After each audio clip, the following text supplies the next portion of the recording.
దయచేసి వినండి. రే ఏందిరా ఈ డ్రెస్ వేసుకొని వచ్చినవా? నువ్వు పనిచేసేది సెంట్రల్ గవర్నమెంట్ లో, కొంచెం డిగ్నిటీ మెయింటైన్ చేయరా. మామ నువ్వు నాకు చెప్పలా కదా మామ ఎట్లా రావాలని.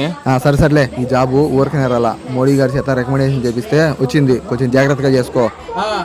ఇక్కడ నీ పని ఏంటంటే ఎవరైనా టికెట్ లేకుండా ప్రయాణిస్తా అంటే వాళ్ళకి ఫైన్ వేయడము, ట్రైన్స్ వస్తానే రాలేదా చెక్ చేసుకుంటా ఉండాలా, సరేనా?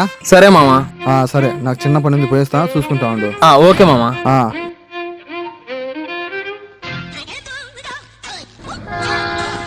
ఏ బాబు ఈ ట్రాక్ లో రాకు, ఆపక్కరా ఏ చెప్తా అంటే అర్థం కాలా, ఆపక్కబా ఏయ్ ఆపక్కరా అని ఎవరికైనా చూపించండి రా. ఈ డబ్బా ఇడేంది ఆపక్కబొమ్మటి ఏడే ఆపిండే అయిపోయింది. వదిలేయకండి రా బాబు అని అలాగా కూర్చోబెట్టి చెప్పండి రా. ఈసారి నేను చెప్పినట్టు చేయకపో ఉంటది నీకు.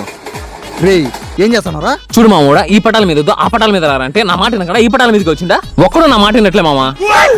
రే అదే ఎర్రబస్ కాదురా, ఎటు పొమ్మంటే అటు పోవడానికి ట్రైన్ రా. సర్లే నువ్వు ఇక్కడ పనికిరావు కదా, పోయి నెక్స్ట్ ట్రైన్ కి అనౌన్స్మెంట్ అయిపో. సరే మామ. ఏందబ్బా ఈ ట్రైన్ ఇంకా రాలే. సర్లే ట్రైన్ వచ్చి అనౌన్స్మెంట్ ఇస్తా కదా, అప్పుడు దాకా చిన్న ఆపేసుకుందాంలే.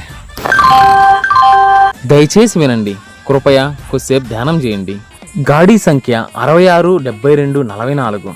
మీరు వెళ్ళవలసిన Kadapa to Sri Lanka via Ontimitta train ఇప్పుడే బయలుదేరింది. ఎక్కవలసిన వాళ్ళు రన్నింగ్ లో ఎక్కవలసిందిగా మనవి చేస్తున్నాం.